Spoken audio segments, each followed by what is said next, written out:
At her high society charity dinner, my own daughter pointed at my grease-stained, calloused hands and told her wealthy investors, "He's just a glorified grease monkey, a stain on our organic luxury brand, and a mistake my mother made before she died.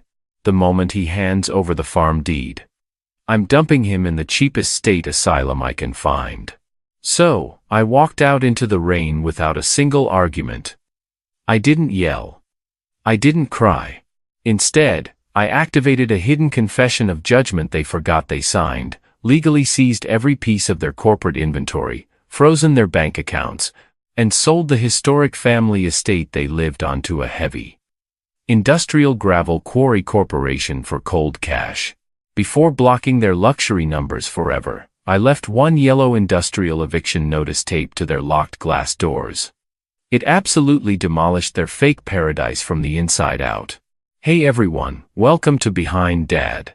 If you love real family stories that show the deep, burning pain of betrayal and the ice-cold power of quiet consequences, hit that subscribe button right now and turn on notifications. You are going to want to stay until the very end of this one, because the day they returned from their tropical vacation was the day 30 tons of steel commercial bulldozers met their high society lies. The rain in Ohio doesn't wash things clean. It just turns the dirt into sludge. My name is Arthur Miller. I am 62 years old.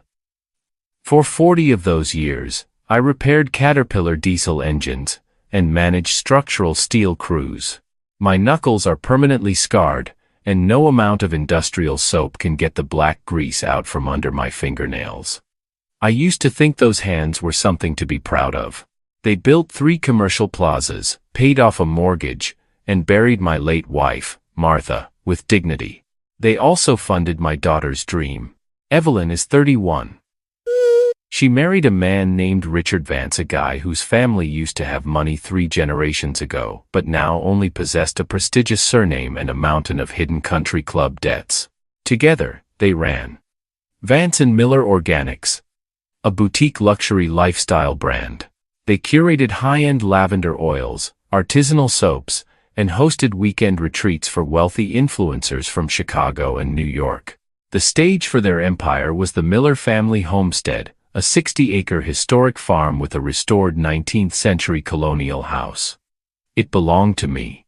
I spent 5 years after Martha died, replacing every rotten floorboard, rewiring the ancient circuits, and painting the trim by hand. When Evelyn begged me to let them use it to launch their business, I agreed. I didn't charge them rent. In fact, over 6 years, I quietly wired a total of $180,000 into Richard's personal account to keep his predatory creditors from ruining my daughter's reputation. I kept the receipts in a metal tackle box under my bed. I never brought it up. That's what a working-class father does. You absorb the strain so your children don't have to. That belief ended on a damp Thursday evening in October. Evelyn was hosting her annual Harvest and Heritage charity auction. Tickets were $400 a head. The gravel driveway was lined with sleek Mercedes and shiny Range Rovers. I hadn't wanted to attend, but Evelyn insisted I stay in case the old barn circuit breaker tripped under the heavy catering lights. I wore my only suit, a charcoal wool blend I bought for Martha's funeral. It was loose around the shoulders now. Around 9 o'clock, the chandeliers in the main tent flickered. The industrial warmers in the caterer's tent were drawing too much amber juice. I grabbed my heavy flashlight and my insulated pliers from the mudroom. As I walked down the corridor behind the stone greenhouse, I stopped near the open window of Richard's private office. Inside, the air smelled of expensive scotch and Cuban tobacco smoke. I heard Evelyn's laughter. It was her public laugh, high, sharp, and practiced. "Where is your father, Evelyn?" a smooth voice asked. I recognized it as Julian Vance, Richard's wealthy uncle and the primary target for their next round of venture capital. I thought we'd see him at the head table. "Oh, Julian, please," Evelyn said. Her voice lacked the warmth she used when she asked for my wire transfers. "Arthur is exactly where he belongs. Out in the sheds. He's just a glorified grease monkey we keep around to maintain the plumbing and clear the brush. Honestly, he's a stain on our brand identity." A low murmur of chuckles echoed through the room. Richard spoke up next, his voice dripping with condescension. "We have to tolerate him for a few more weeks," Richard said, the ice clinking in his glass. "The family trust holds the master deed to the estate. But his mind is slipping. He forgot to clear the north ditch last month. Once Evelyn gets him to sign the quitclaim deed under the guise of an estate tax update, we're transferring him to the Sunnyvale facility down in Columbus. It's a state-run home. Cheap, out of sight, out of mind. His absence will be the greatest retirement gift he could ever give us." "Is he really that bad?" Julian asked. "He's a mistake my mother made before she passed," Evelyn whispered, her tone utterly cold, devoid of any human empathy. "A heavy, primitive burden. I can't stand looking at his dirty fingernails at my dinner table anymore. Don't worry about him. Focus on the expansion." I stood there in the cold rain. The mud soaked through my leather boots. My fingers stayed wrapped around the heavy iron pliers. My heart rate didn't spike. My breathing remained steady.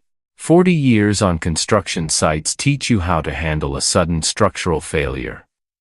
You don't scream at the falling beam. You step back, evaluate the damage, and look for the leverage point. I turned around. I walked back to the mudroom. I took off my charcoal suit, placed it neatly in the trash bin by the door, and put on my oil-stained canvas work jacket. They thought I was an old machine that had outlived its usefulness. They didn't realize that when you know exactly how a machine is built, you know exactly which bolt to remove to make the whole thing self-destruct. Inying lay. Inying was 1, 2 on 5, T8, TI, TI, TI, TI, TI, TI. Microhook. As I drove the circuits unfixed. Let them enjoy the glow while it lasted. Because within 72 hours, the very ground beneath their luxury brand was going to vanish. Rue anger doesn't make you loud. It makes you precise. At 5 a.m. the next morning, I didn't brew my usual pot of coffee. I drove straight into downtown Cleveland to the office of Marcus Vance. No relation to Richard, thankfully. Marcus was a hard-nosed, cynical commercial real estate attorney I had worked with during my years in the construction union. He knew how the law handled money, and he didn't care about family tears.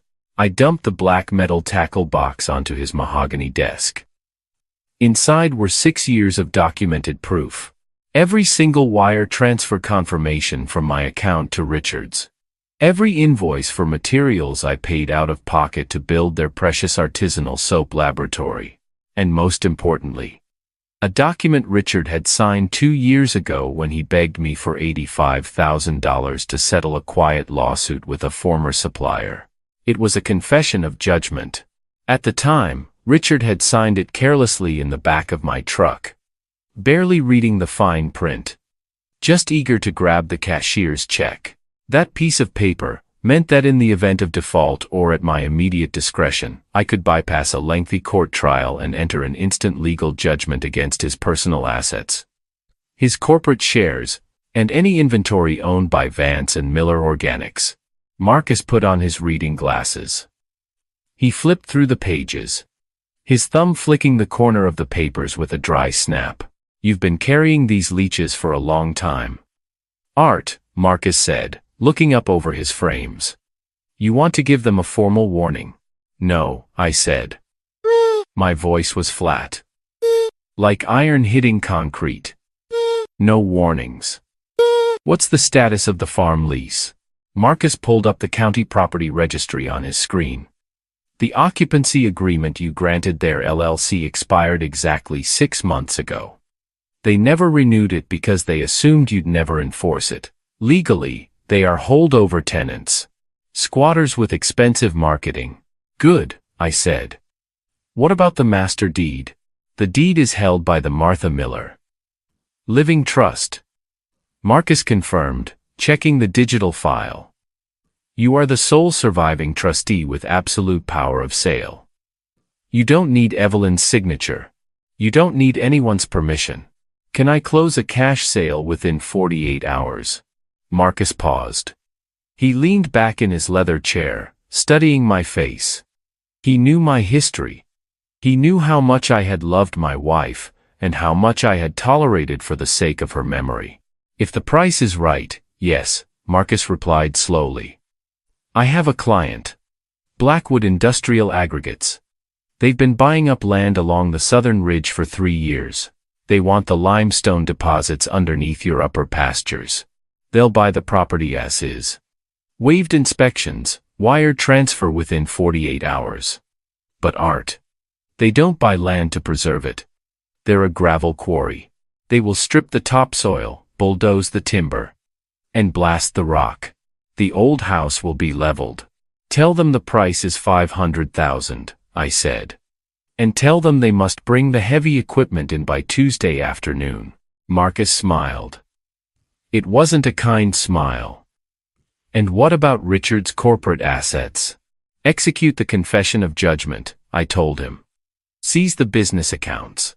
Place a lien on their entire warehouse inventory. I want every bottle of their high society lavender oil legally frozen before noon. As I signed the authorization forms, my hand didn't shake. The ink dried black and permanent on the white bond paper. Microhook. Evelyn had spent years telling her followers that her brand was built on deep roots and ancient soil. She was about to find out exactly what happens when the soil belongs to a father who has finally run out of patience. On Saturday morning, my phone buzzed on the kitchen table. It was a text message from Evelyn. It was a photo of her and Richard sitting in the first-class cabin of an American Airlines flight. She was wearing a wide-brimmed straw hat and holding a glass of champagne. Richard was flashing a smug, white-toothed smile. The caption read, "Heading to Street Barts for a 2-week influencer retreat. Celebrating our biggest investment year yet. Take care of the farm, Dad. Make sure the greenhouse heaters stay at exactly 72 degrees. Don't touch the main house thermostat." I didn't reply with words. I just sent a thumbs up emoji. 10 minutes later, her public Instagram account updated. A video appeared. Evelyn was standing against the backdrop of the old barn, her voice sweet and melodic. "We cultivate peace here at Vance and Miller," she crooned to her 500,000 followers. "This land is our legacy. It teaches us that true luxury cannot be rushed." I watched the video twice. Then I deleted the app from my phone. At 9 a.m. 3 massive white box trucks from Cleveland commercial movers rolled down the gravel driveway. They weren't gentle. They parked right over Evelyn's manicured lavender flower beds, their heavy diesel engines rumbling through the quiet morning air. I stood on the porch with a clipboard. The moving foreman, a big guy named Hank with tattoos up his forearms, spat a stream of tobacco juice onto the gravel. "Everything goes?" Hank asked. "Everything that isn't screwed to the structural beams," I said. "Their clothes, their designer furniture. Their high-end copper stills, their marketing banners.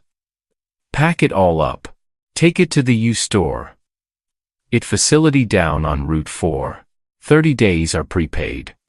Here are the keys to the storage units. What about the business inventory?"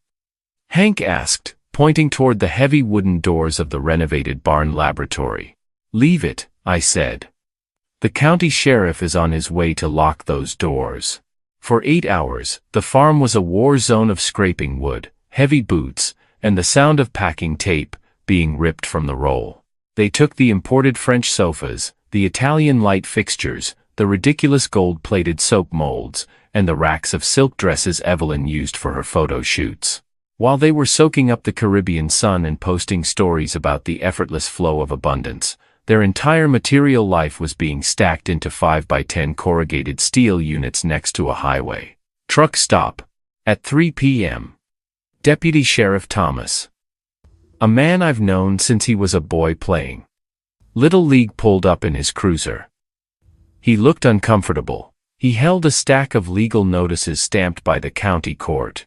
"Art," he said, tipping his hat. Marcus Vance filed the emergency asset seizure under the judgment order. "We've officially frozen the commercial bank accounts associated with the LLC. I've got the locks for the barn." "Do it, Tommy," I said. He walked over to the laboratory doors. He wrapped a thick, hardened steel chain through the iron handles and snapped a heavy brass padlock into place. Then, he slapped a bright orange, weather-resistant notice across the wood. "Sized by court order." Microhook. Richard's premium American Express card was linked directly to that frozen corporate account. I knew that at that exact moment.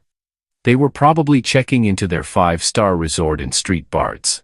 I wondered how many seconds it would take for the front desk clerk to return their plastic with a polite, frozen smile. By Monday morning, the farm was completely empty. The silence inside the colonial house was deafening, but it didn't hurt anymore. The walls were bare. The ghosts of my past were gone, and the future was nothing but cold math. At 11 a.m., a sleek black sedan pulled up to the gate.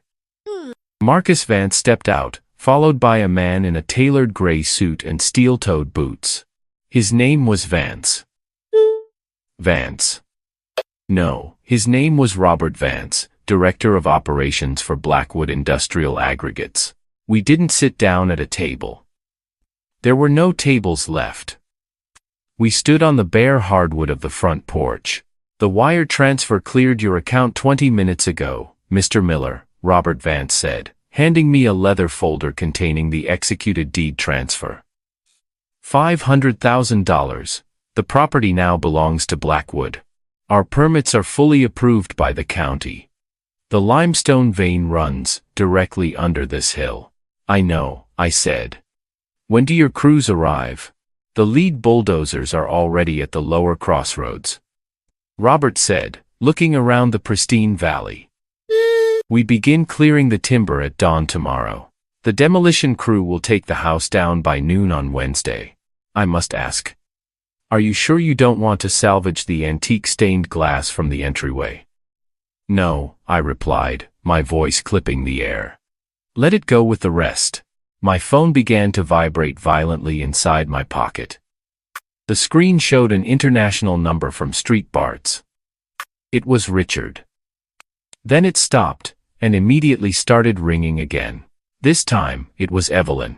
I didn't answer. I adjusted the volume rocker to silent and placed the phone face down on the porch railing. By 2 p.m., the notifications were coming every 3 seconds. The first-class illusion had completely shattered. Marcus Vance's office had received 4 frantic emails from Richard's country club lawyers, threatening federal lawsuits, injunctions, and emotional distress claims. Marcus had sent back a single page. The confession of judgment signed by Richard, the expired occupancy agreement, and the certified deed registration showing Blackwood Industrial Aggregates as the legal owner of the land. There was no legal loophole to exploit. There was no old, soft-hearted father to manipulate. There was only a wall of ironclad contracts and empty corporate accounts. I walked down to my truck. I loaded my old tackle box, my toolbox, and Martha's framed portrait into the cab. I didn't look back at the fields. I didn't say a prayer for the timber. A house is just wood and nails. A family legacy is just dirt if the people living on it don't have honor. Microhook. As I drove past the lower gate, I saw the first flatbed trailer arriving. It was carrying a 30-ton John Deere excavator with a massive, jagged demolition bucket. The steel tracks groaned against the asphalt, preparing to turn an organic paradise into raw gravel. 10 days later, the sky over Ohio was the color of an old zinc bucket. Cold, wet, and unforgiving. Evelyn and Richard's flight had landed at Cleveland Hopkins Airport at 6 a.m. They hadn't completed their 2-week retreat. The resort had evicted them after 3 days when their cards failed, and Richard's wealthy Uncle Julian had pulled his investment after discovering the court-ordered asset seizure on the public registry.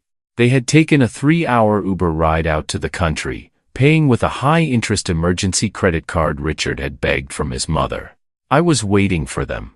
I sat in my Ford truck, parked on the public county shoulder across from the main entrance of the property. I had a thermos of black coffee and a box of donuts from the local station. When the white Uber sedan pulled up to the gates, Evelyn didn't even wait for the car to stop completely.